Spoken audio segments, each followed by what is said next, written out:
Shalom, I'm Rabbi David Deba with Midreshet Emunah B'Omanut, and this is a visual Dvar Torah. Years ago, when the movie Prince of Egypt first came out, I was asked by Errol Lefkowitz, Alav Shalom, to write a student study guide. I watched the movie carefully, every scene, and compared it to what I saw in the text. I realized that I had been reading it the way Hollywood portrayed it, the last desperate act of a mother who left a fragile baby at the banks of the Nile, exposed to the elements, desperate, throwing her hands up to fate, realizing that that baby was in danger from alligators and hippopotami, and only God, the all-powerful Hashgacha Pratit of Hashem, reached in and made sure that the baby found its way to the kind offices of Bat Paro. Miriam is surprised. She watches with relief as the baby is taken in by Bat Paro. Miriam and Yocheved are rewarded for their passive piety, for throwing up their hands and trusting HaKadosh Baruch Hu to take care of them. Bat Paro, who saw the baby and takes him in, she's the hero. Disempowered, poor Jewish slaves, and the kind power of a non-Jew. I read the text again, and I realized that it was carefully calibrated to counter every one of these suppositions. I saw a story, not of surprise, of passivity, of hanging back, not leaving Bat Paro to take care of that baby who's so attractive and she just couldn't resist. Rather, the mothers, Bat Paro and Yocheved, work together.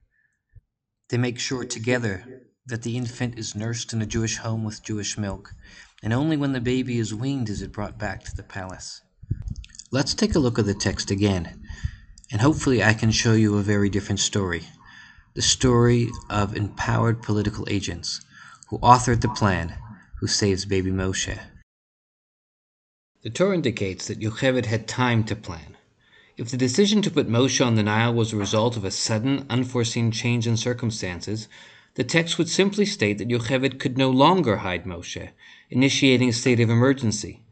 But specifying that Moshe was hidden for 3 months specifically implies that there was a hiding period from the outset, which gave Yocheved a 3-month window in which to figure out what to do next. That is exactly the upshot of the Midrash that says that Moshe was born prematurely.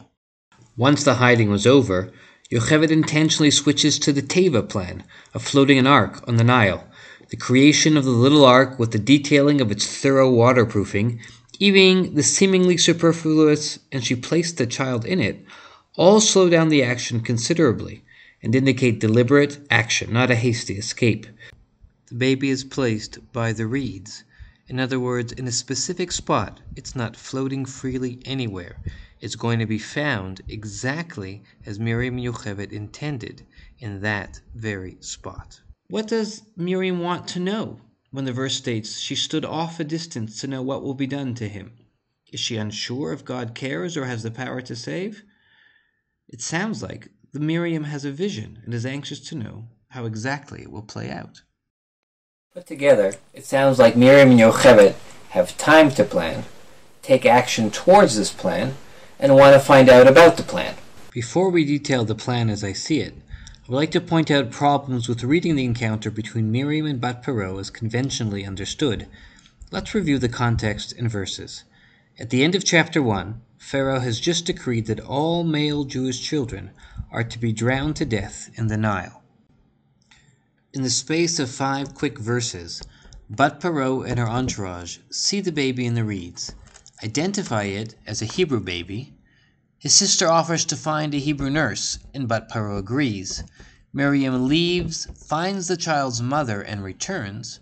Bat Paro sends the child off with Miriam and Yocheved and offers to pay for the service. To me, each verse in the sequence is surprising. The connecting motivations are strange, even opaque. Let's go back. If this is a first-time meeting between 2 adversaries, Jew slave and daughter of the Pharaoh that just issued a bitter decree, then how does Miriam leap out of nowhere to bluntly and rudely initiate conversation with the princess, giving an immediate, unsolicited suggestion? Shall I go and call a Jewish wet nurse? If the genocidal plan of Pharaoh issued to the entire nation was widely known, Why does Bat Paro publicly declare this is a Jewish child, with her maidservants within earshot? Doesn't she want to downplay the fact that she's breaking the law? And why does Miriam make a point to call a specifically Jewish wet nurse? She too should be hiding the fact that Jews are not welcome. We naturally jump right to the Midrashic answer. Bat Paro tried to nurse the baby, as did all the surrounding Egyptian wet nurses, and failed. But in jumping to the Midrash, we admit the glaring problem with a simple read. Why does Miriam chance leaving her audience with the princess to actually bring an appropriate wet nurse to the scene? How could Miriam anticipate Bat Paro agreeing to such an imposition on her time? Just hold on a moment, dear princess. I know I just walked in on you bathing a moment ago, and that is very nice of you to make time for me and listen to the request of a slave, but if you don't mind, just hang out here, chill for a bit, and I'll be back with someone I really think you want to meet. What? And while we are dissecting this story, let's ask about the money. Why does Bat Paro need to offer to pay this wet nurse? Is it not obvious that she's returning the baby to her mother, who needs no extra motivation to go and nurse the baby? And why just include this strange detail at all? If we continue to read this story as the meeting of two natural enemies who meet across the trenches, and over the course of a few exchanged lines grow to trust each other, then I don't understand the motivation of either side. Let's assume Bat Paro is motivated by motherly instincts for a beautiful foundling. If so, why does she agree to immediately send it away, right back into the danger zone from which it just tried to escape? How does she trust these two Jewish women from nowhere with her newly adopted baby? What guarantee does she have that the baby will return when weaned? And I don't understand Miriam and Yocheved. If they're trying to solve the problem of the inability to hide Moshe in Goshen, why do they interrupt Bat Paro, who seems to have taken an immediate liking to Moshe, from just taking the baby home to the palace? It seems like God has sent the perfect solution. Why push your good fortune with a gambit on whether Bat Paro will agree to a Jewish nursemaid? Just let the princess take the baby home. Again, the idea that Moshe needs to be suckled by a Jewish wet nurse only serves to show that the simple read leaves big unanswered questions. The only Jewish milk for Moshe thesis is a large imposition on the text, which points us, I think, in a different direction. So here's my suggested reading. It's different, surprising, but I believe successful in addressing many of the questions we have raised. The entire encounter by the riverside is a setup, planned and executed jointly by Bat Paro, Miriam, and Yocheved. Miriam is the mastermind. The Midrash calls it her prophecy. This is how I think it actually played out. Bat Paro arrives at the appointed time. Miriam and Yocheved are in place.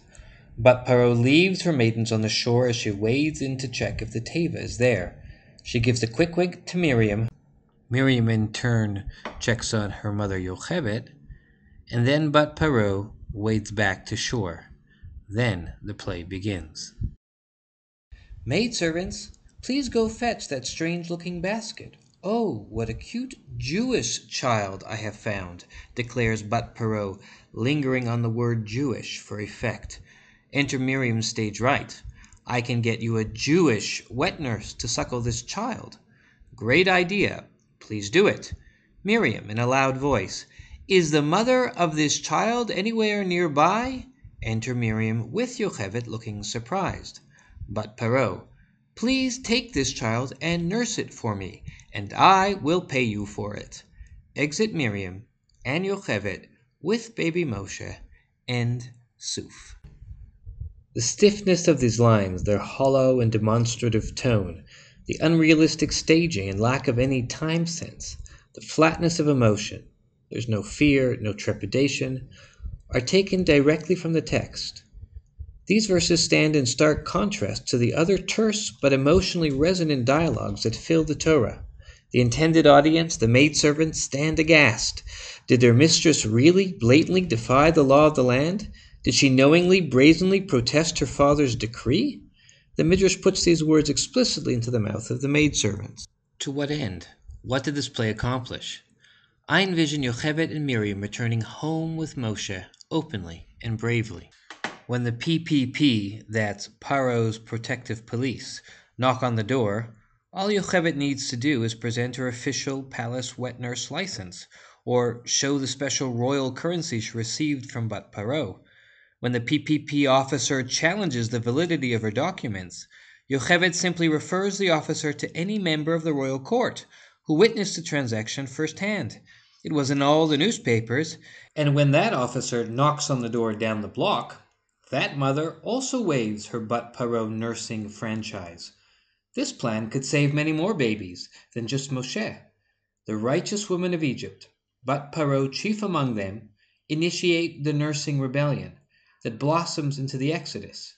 The Jewish slaves no longer furtively hide their babies, but instead, through concerted bipartisan political action, nurse them openly in their own homes. This is the story of a man from Beit Levi who took a woman from Beit Levi. It is a story about any Jewish man and any Jewish woman who came to build a Jewish home based on Jewish milk, Jewish language. Now I admit, it's hard to believe in such a radically different read. This read supposes that Miriam and Yocheved had prior access to Bat Paro, that they knew each other well enough and trusted each other deeply enough so that when the powers tried to separate them, each backed up the other's story.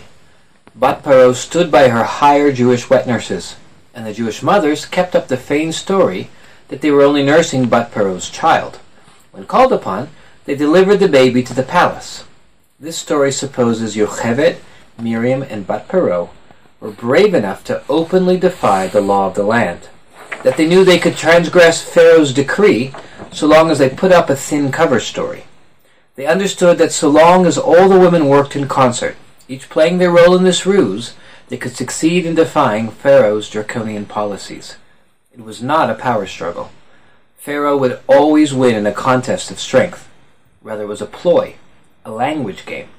Knowing that Pharaoh was committed to a semblance of fairness, these women understood that Pharaoh would keep up appearances and was powerless to run completely counter to the prevailing norms.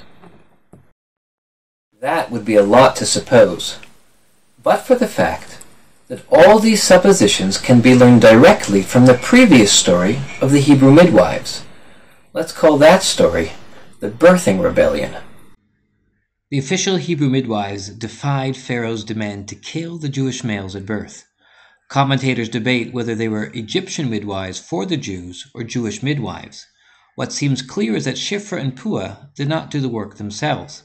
Rather, they were the heads of an entire network of midwives, perhaps including Jews and non-Jews in cooperation. They explained their failure to kill with the following excuse. "We tried, Pharaoh, but what can you do? Those Jewish women gave birth before we even arrived." If ever there was a thin excuse, that was it, to which Pharaoh had no reply. He didn't even punish them. God rewards the midwives with houses. Maybe these are the safe houses where mothers nurse their young that follow. How did it work? Here is a Midrashic invention of my own that I believe is true to the spirit of the story. Shifra and Puah are summoned to appear before an open commission of the court for failing to implement the Jewish plan. The media comes out in force. They testify that they tried to implement the plan, but Jewish women are different and not dependent on public health services to give birth. On the way out, a female hand surreptitiously pulls them into a side room. "I understand exactly what you are doing," says Bat Paro, "and I want to help." Initially I was troubled that what I thought was such a compelling read found little support in the sources. But then I found this Midrash in Masechet Megillah 13a. Midrash quotes first from Divrei Hayamim, "And these are the children of Batya, the daughter of Pharaoh, who was taken to wife by Mered." And who was Mered, the Midrash explains?